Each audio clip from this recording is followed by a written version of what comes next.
RoboCop. The name sounds appropriate to 80s direct-to-video potboilers with images of cheeseball special effects, high body count, and tired action. So how does a film called RoboCop go on to be one of the most popular films of 1987, both with audiences and critics? To start answering that question, let's travel back to the very beginning. Edward Neumeier happened to walk past a poster for Blade Runner and asked what it was about, and his friend told him it was about a cop who catches robots. So Neumeier had an idea. In Blade Runner, human cop catches robot, but in his movie, robot cop catches human. And Yakov Smirnoff says, "Hey, that's my routine. You go find your own."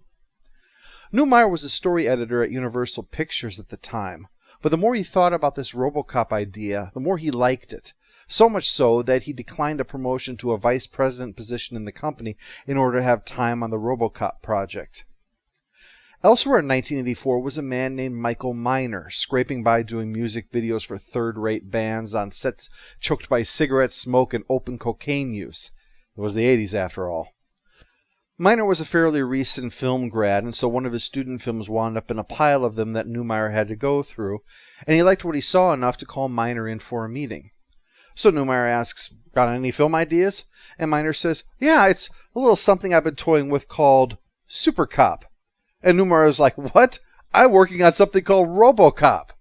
Sure enough, when they talked about their ideas, they realized they could combine the two together and really make it work.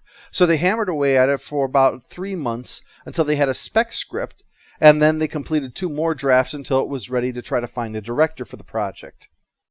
Paul Verhoeven was a Dutch director whose latest film had been Flesh Plus Blood, or however that's supposed to be said. Looks like a plus sign, so I'm going with it. The film had impressed the script writing duo, so he was one of the potential directors that received the script.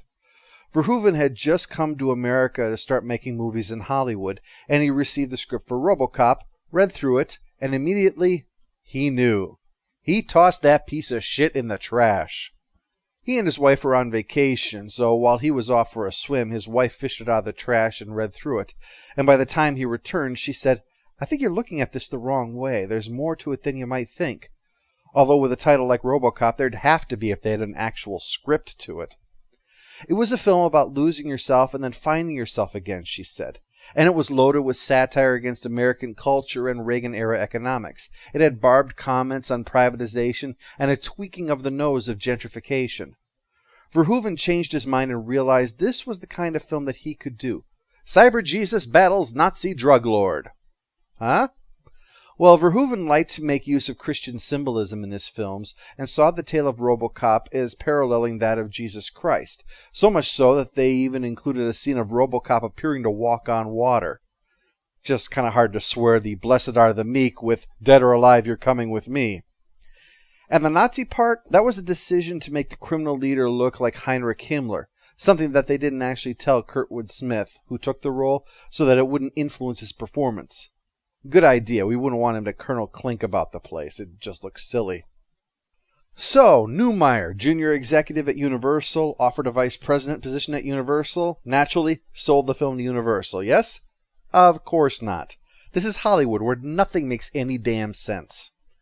According to one story, he and Miner were stuck at an airport with a film executive and discussed the movie with them, and that helped to get the ball rolling. But this story is rather dubious since everyone who mentions it admits that it's an unverified tale, and it doesn't say who the supposed executive was, so it seems kind of unlikely to me. However it happened, the pair wound up selling the script to Orion. Yes, the same Orion that was all snooty about making last week's The Terminator. Seems they learned their lesson and realized not every film has to be Amadeus. As I mentioned, they really dropped the ball on Terminator. Probably would have made $100 million with proper promotion. And the following year, they produced one film that made more than $10 million. The company was in deep, but Metro Media had invested in Orion and helped set things back on the right track again for the company, so they had faith that they'd have another cyborg hit on their hands if they went with RoboCop. As I said, Kurtwood Smith was hired to play the lead criminal. At the time, he was known for playing more brainy characters. In fact, he also read for the part of corporate villain Dick Jones, as that character was closer to the ones that he had been playing, but he wound up with Clarence. Smith liked trying things, and Verhoeven would let him do a take or two where he improvised, sometimes keeping it for the film and oftentimes dumping it. But Verhoeven's general approach was stick with the script, but still allow the actors freedom to try things. The role of Dick Jones instead went to Ronny Cox, who at the time was known for more fatherly roles, so him as the main villain was a bit of a change. Of course, the most important part would have to be the title character, and they racked their brains trying to find the right person. Verhoeven was leaning towards Rutger Hauer, not only from the inspirational Blade Runner, but also in Verhoeven's recent mathematics-using film Flesh Plus Blood. Orion was leaning more towards Arnold Schwarzenegger. Again, they had learned from the whole Terminator thing. But it was quickly realized that they had to go in the opposite direction. RoboCop needed to fit into a suit, so you needed someone less massive in order to play the role. And eventually that was Peter Weller. Weller headlined the adventures of Buckaroo Banzai Across the Eighth Dimension, which had been creamed at the box office when it went up against Star Trek III, Indiana Jones and the Temple of Doom, and Ghostbusters. But the film itself had overall positive reviews. Weller was very method with his acting, so much so that he insisted on being referred to on set only as Murphy or Robo. Kurtwood Smith, upon hearing about that, just sort of rolled his eyes and thought, screw that, I just won't talk to the guy. But there was no friction there. Weller soon opened up, and those two got on very well on set, which is all the more surprising when you know the shit that he was going through. The original plan was that RoboCop was to be almost snake-like in his movements, smooth, elusive, quick, which sounds like RoboCop the way Jabba the Hutt sounds svelte. Weller had received some training in mime. Yes, it's your worst nightmare, an indestructible, heavily armed mime, and thought, this is the way to go with RoboCop. So they brought in Mani Yakim. Now, I think that's how you pronounce his name. I looked it up and couldn't find it, and I can't very well ask him. He's a mime. He couldn't tell me. Yakim was head of the movement department at Juilliard and had worked with many of the greats. Well, famous, depending on your opinion of mimes, including Marcel Marceau, and Yakim devised the movements for RoboCop. Fluid with a staccato finish, he described it. Weller worked on this for 4 months, 4 hours a day to get those moves down.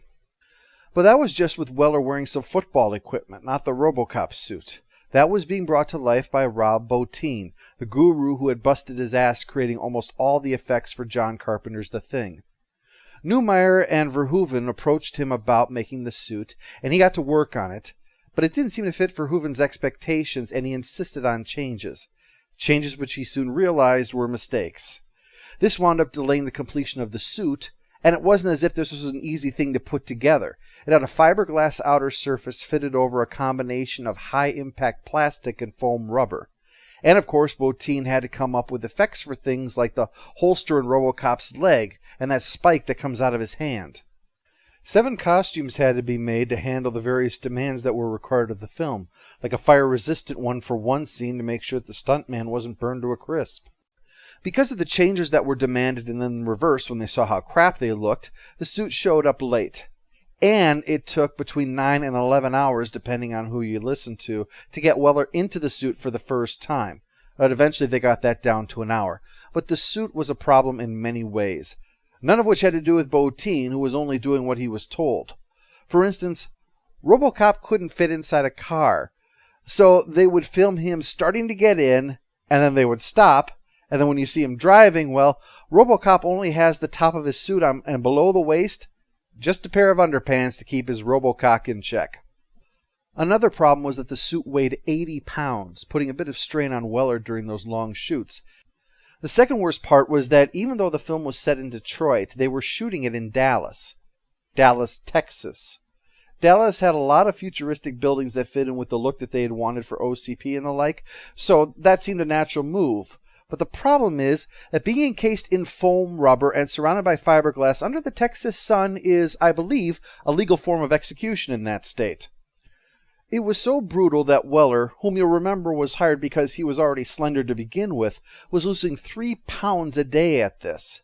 At that rate, he was only going to finish the film if he became an actual cyborg. So they had to build a fan into the suit and set up a cooling area to try to make sure that Peter Weller would live. The worst part, though, was that after 4 months of practicing, the suit didn't offer the freedom of movement in order for Weller to move properly. So Weller tried improvising to come up with a way to do this, but Verhoeven hated it. Things got heated, and in a way no amount of air conditioning was going to fix, and then the shooting just stopped. Weller said there was only one thing that they could do. They had to call up Yakim and ask him to come out and work out new moves for RoboCop. The producers refused, trying to come up with their own answers until a whole day of shooting was lost, and then they grudgingly called up Yakim, only for him to turn it down because of his own projects. Oh, I would have loved to have heard that conversation. What do you think? I could just drop everything and come to your movie? Don't you know how I'm drowning in work here? I'm a mime, goddammit! I have responsibilities. People to teach, moves to develop, tiny invisible dogs to walk. Good day, sir! But Weller felt that this was the film that could really make his career, so he called Yakim personally to plead with him, and because the two had become friends during their work together, he agreed to take a little time out and flew in to help out. He could see how depressed the whole place had become, nothing getting done, the director watching his first American picture slowly implode, and the star distraught at having 4 months of his life wasted. So Yakim told Weller to suit up, took one look at him, and laughed. And I have to say, when a mime finds you ridiculous, that hurts. As if that wasn't enough, there were issues with the stunt team. They'd hired brother and sister Gary and Jeannie Epper to work on the film. Gary Combs was the stunt coordinator, and he ran a tight ship, and the two were very professional. But both were going through a very, very messy divorce. Yes, at the same time. What an odd coincidence, you might be saying. Brother and sister both going through a divorce? Until you learn it's because her husband ran off with his wife. Yeah. The only thing weirder would have been if the brother and sister ran off together with each other. So two people going through hell and having a slight bit of resentment for each other too, now were being asked to do dangerous things in the vicinity of each other. Again, they were quite professional about it, but there was a certain frustration to the whole affair, and may have contributed to Jeannie injuring herself at the steel mill. And speaking of unpleasant, back to Peter Weller, whom we left being laughed at by a mime. Yakim watched Weller try to move in the suit, and sent everyone away for an hour so the two could revise his movements. Yakim knew his stuff, and he helped Weller use the weight of the suit to aid in his motions instead of allowing the suit to restrict him. He was more of a battle tank than the Snake originally envisioned, but after the hour when the crew returned and saw Weller in action, they knew the picture had been saved. And for the first and last time in history, someone shouted, "Thank God for that mime!" So, day saved, yes? No. See, it turns out that not doing anything on set costs a lot of money. And they were running out of that money. So Verhoeven shot until they were broke, then took the finished film to Orion and showed them they had everything except for one niggling little scene. The one where Officer Murphy dies in order to become RoboCop. We could spend more money and shoot the scene, or we can just release the movie as is and make everyone wonder what the hell happened. Orion grudgingly did the former, so the film was complete, and now the day was saved. Yes? No again. They sent it to the MPAA to get a rating for the film, and the rating was X. Ouch. While X, which would later become NC-17, could be given for any number of reasons, X usually meant sex. And I think there is in total one naked pair of breasts the entire film. During a locker room scene so short, you probably accidentally saw a relative's breasts for longer than that. So obviously, this time it was over the violence. The studio wanted an R, so Verhoeven took a couple of bits out, resubmitted it, and got another X. So he did it again, and again, and again. The film was rejected a total of 8 times. So many that the story grew to 11 in some tellings, but Verhoeven himself insists it was only 8. RoboCop was very violent, but Verhoeven in part was using violence satirically. Take last week's Terminator, for instance. The title character shoots Ginger once, leaving her lying on the floor helpless, then puts practically a whole clip into her. That's violence that's meant to disturb. If Verhoeven was directing, the Terminator would have tossed that gun away, pulled out a shotgun and blasted her with both barrels, tossed that aside, pulled out the Uzi and fired a clip into her, at which point he'd go outside and drive through the wall to run her body over with a bulldozer. At a certain point, the violence becomes so excessive that it passes disturbing and into the realm of ridiculous. That's what Verhoeven was intending here, to satirize violent media by taking it to ridiculous extremes.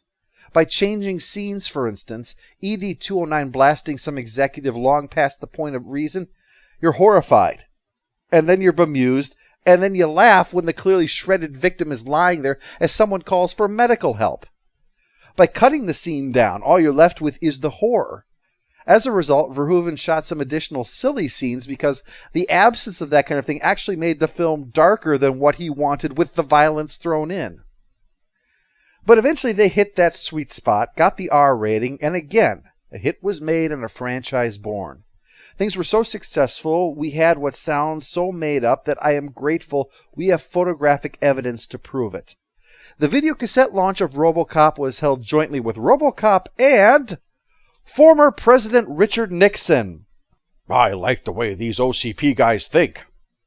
So on that surreal note, let's take a look at the film itself, RoboCop.